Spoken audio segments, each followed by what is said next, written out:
¿Cómo les va, queridos, queridas amantes de la matemática? Comenzamos con una nueva serie de videos. Antes que eso, vamos a recapitular lo que vimos en videos anteriores. Comenzamos el año con un ejercicio sencillito de trigonometría, sencillo pero que tenía varios componentes. Yo dije feliz cateto mayor para todos y para todas. Resolvimos este ejercicio. El valor del cateto mayor de este triángulo rectángulo daba 2026, entonces yo dije feliz 2026 para todos.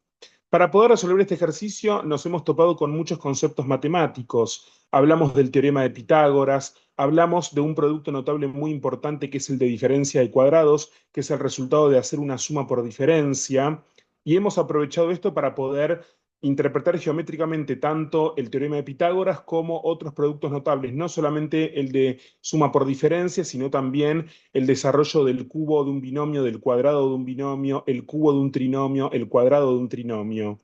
Entonces, a continuación vamos a seguir adelante. Uno de los conceptos que hemos aplicado para poder resolver este ejercicio fue la descomposición de un número en sus factores primos. En un momento teníamos el número 4052 y lo pudimos expresar como 4 por 1013 o 2 elevado al cuadrado por 1013. Y bueno, para este ejercicio en particular no hacía falta darse cuenta que el 1013 es un número primo, aunque les voy comentando que lo es, pero sí era importante poder aprender a descomponer un número. Y para poder lograrlo es importante que primero entendamos qué es un número primo y cómo nos damos cuenta quiénes cumplen con el requisito de serlo. Para poder hacer eso existe un algoritmo que se llama criba de Eratóstenes. En este caso vamos a trabajar con los números naturales que van del 1 al 100 y por eso construimos una tabla que tiene 10 columnas y que tiene 10 filas. La primera fila corresponde a los números del 1 al 10, la segunda a los números del 11 al 20, etcétera. Y a través de una serie de pasos vamos a poder obtener los números primos que sean menores al número 100. Existe también la posibilidad de hacer lo mismo con los primeros números menores que, por ejemplo, que 200, que 300. El protocolo es prácticamente el mismo, pero tiene una diferencia que voy a comentar al final del video. Entonces, ¿qué es lo primero que tenemos que hacer? Primero, comprender qué es un número primo. Un número primo es aquel que es solamente divisible por él mismo y por la unidad, es decir, por el número uno. Por ejemplo, el 2 es un número primo porque es divisible por 2 y es divisible por uno. El 3 también es un número primo porque es divisible por 3 y por el número uno. Ahora, ¿qué pasa con el 4? El 4 es divisible por uno, es divisible por 4, pero además es divisible por 2. Entonces, el 4 no tiene dos divisores, sino que tiene tres. Entonces, eso ya lo convierte en un número compuesto. El 5 también es un número primo, porque es solamente divisible por él mismo y por la unidad. Con respecto al número 6, es un número compuesto. ¿Por qué? Porque no solamente es divisible por 6 y por uno, sino que también es divisible por 2 y por 3. Es decir, que el 6 tiene cuatro divisores. El 7 tiene solamente dos divisores, que son el mismo y el número uno, así que es un número primo. El número 8 es divisible por 8, por uno, pero también es divisible por 2 y por 4, es decir, que tiene cuatro divisores, no es un número primo. El 9 tampoco es un número primo porque es divisible por 9, por 3 y por uno, y el 10 tampoco es divisible porque es divisible por 10, por 5, por 2 y por uno. Entonces, de los primeros números, dije cuáles eran primos y cuáles eran compuestos. Y no dije nada hasta ahora acerca del número uno. El número uno no se considera ni primo ni compuesto. Entonces, lo vamos a tachar de esta tabla para poder obtener los números primos menores que 100. Y luego vamos a trabajar con los primeros o con los múltiplos de los primeros números primos. Dijimos que el 2 era un número primo, pero todo aquel número que sea múltiplo de 2, como el 4, como el 6, como el 8 y como el 10, los vamos a tachar porque al ser divisibles por 2, entonces ya automáticamente dejan de ser primos. Todos aquellos números que estén en la segunda, cuarta, sexta, octava y décima columnas, desde la segunda fila hasta el final, los vamos a tachar, porque todos esos números son múltiplos de 2. Entonces ya automáticamente los convierte eso en números compuestos. Entonces, el 2 es el único número par que es primo. El resto de los números pares son compuestos, porque por lo menos ya tienen un divisor más, que es el número 2. Seguramente tengan otros divisores, pero ya si tiene 3 divisores, deja de ser un número primo. Entonces tachamos los números 12, 22, 32, etcétera, lo mismo que el 14, 24, etcétera, y los correspondientes a las columnas sexta, octava y décima. Luego de hacer eso, vamos a limpiar obviamente la tabla para que ya sea más amigable y para ir borrando los números que no son primos. Vamos a evaluar cuáles son los múltiplos de 3.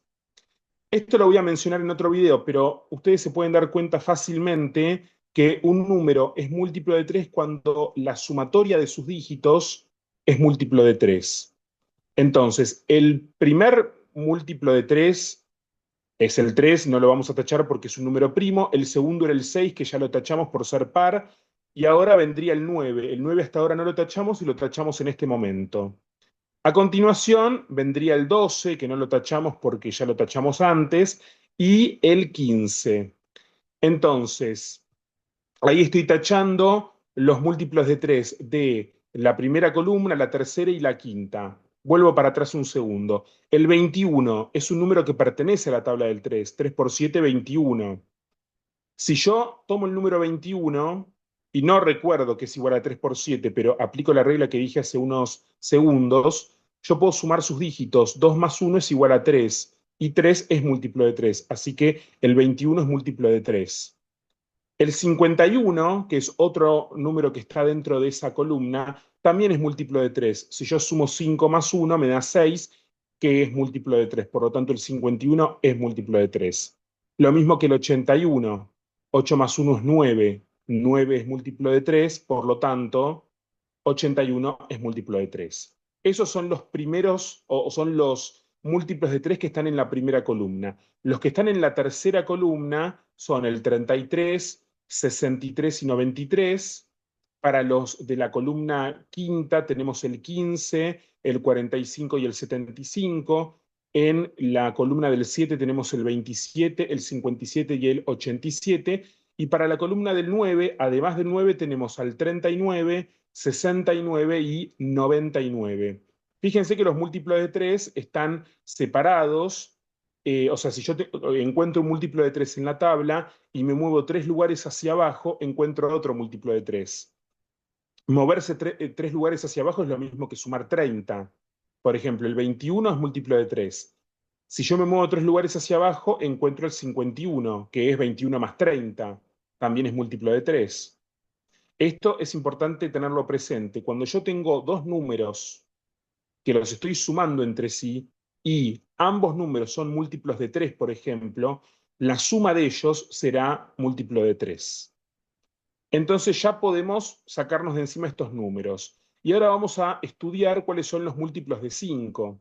Los múltiplos de 5 son todos aquellos números que terminan en 0 o en 5.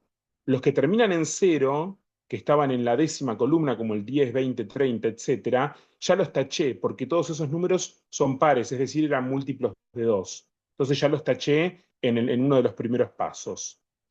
En la columna del 5, fíjense que hay números que ya están tachados, como el 15. ¿Por qué? Porque el 15 es múltiplo de 3, entonces ya lo taché antes. Lo mismo que el 45 y el 75.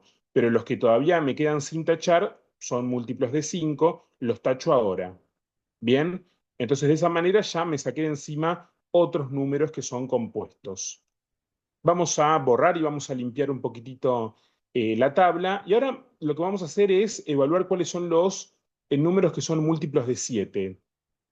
En próximos videos voy a explicar cómo es la regla para determinar si un número es múltiplo de 7. Por ahora, lo que vamos a hacer es recordar la tabla del 7. El 7 no lo tacho porque es un número primo.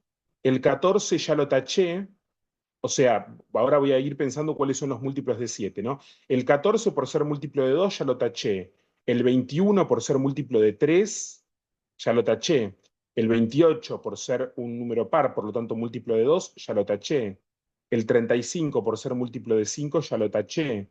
El 42 por ser un número par, ya lo taché. ¿Y cuál es el próximo que sigue? El 49. El 49 está ahí presente, lo tacho ahora. Fíjense que el 49 no lo taché hasta ahora porque el 49 no es múltiplo ni de 2, ni de 3, ni de 5. Es múltiplo de 7. Sigo explorando. Después del 49 vendría el 56. Número par ya no está más en la tabla. Después del 56 vendría el 63. El 63 es múltiplo de 3, por eso ya no está. Después vendría el 70, que ya lo taché porque es par. Y luego vendría el 77, que está ahí presente. El 77, de hecho, ustedes saben que es 7 por 11. Y ese número no es múltiplo ni de 2, ni de 3, ni de 5. Así que por eso no lo taché antes y lo tacho ahora. El próximo que vendría es 77 más 7, que es 84. No está más porque es un número par. 84 más 7 es 91. El 91 está ahí presente. El 91 no es múltiplo ni de 2, ni de 3, ni de 5. Es múltiplo de 7. De hecho, 91 es 7 por 13. Entonces, no lo taché hasta ahora, pero lo tengo que tachar. Luego del 91 vendría el 98, que es un número par, por lo tanto ya lo taché. Y el próximo múltiplo de 7 posterior al 98 sería el 105, que no está presente en esta tabla porque yo puse los primeros 100 números naturales, es decir, el 105 no está acá. De todas maneras, si estuviera, lo tacharía porque es un múltiplo de 5. O mejor dicho, ya lo hubiese tachado por ser múltiplo de 5. Bien, de esa manera ya me saqué de encima los múltiplos de 7 también, y los números que me quedan aquí en la tabla son todos números primos. El próximo número primo que vendría después del 7 sería el 11. Los múltiplos de 11 que estaban en esta tabla ya no están más. El 22, 33, 44, 55, 66, 77, 88 y 99 ya no están más porque eran múltiplos de 2, 3, 5 y o 7, así que ya los taché antes. ¿Cuál sería el próximo múltiplo de 11? Bueno, el 110, que no está en esta tabla, y además lo tacharía porque es múltiplo, ya lo hubiese tachado por ser par, y el próximo que vendría es el 121. El 121 sí que no era múltiplo ni de 2, ni de 3, ni de 5, ni de 7, así que no lo hubiese tachado en los 4 primeros pasos. Si estuviese en la tabla, entonces lo tendría que tachar en este momento. Entonces, fíjense qué importante es analizar cuál es el máximo valor de la tabla que yo tengo. Esta tabla llegaba hasta el 100. Entonces, para determinar los números primos menores que 100, me alcanza con tachar el 1 y tachar los múltiplos de 2, 3, 5 y 7. No es necesario explorar cuáles son los múltiplos de 11. Pero si yo quisiera, por ejemplo, saber cuáles son los números primos menores que el 130, por ejemplo, en esa tabla sí estaría el 121. Entonces, en un quinto paso, después de tachar el 1 y después de tachar los múltiplos de 2, 3, 5 y 7, tendría que tachar los múltiplos de 11, que hasta ese momento no había tachado. Entonces, en ese caso, tendría que tachar el 121. Bien, entonces, estos pasos que hice en este video aplican para una tabla que llega hasta el 100. Y entonces, todos estos números que tengo, que son 25, son los 25 números primos menores que 100. Y también podríamos decir que son los primeros 25 números primos. Ahora, ¿qué pasaría si yo quisiera evaluar una tabla más grande? Por ejemplo, los primeros 170 números naturales. Construyo una tabla con 10 columnas y con 17 filas en este caso. Bien, ¿cuáles son los pasos que tengo que seguir? Seguramente voy a empezar como en la tabla anterior, tachando el 1, tachando los múltiplos de 2, de 3, de 5 y de 7, pero no alcanza con eso, porque después de hacer todo ese procedimiento, todavía me voy a quedar con números que son compuestos y que tengo que tachar. Entonces, esto se los dejo picando para que lo vayan pensando y en un próximo video lo resolvemos. Muchísimas gracias por su atención. Cualquier duda, nos vemos en los comentarios, o mejor dicho, nos leemos en los comentarios y nos vemos en un próximo video. Saludos.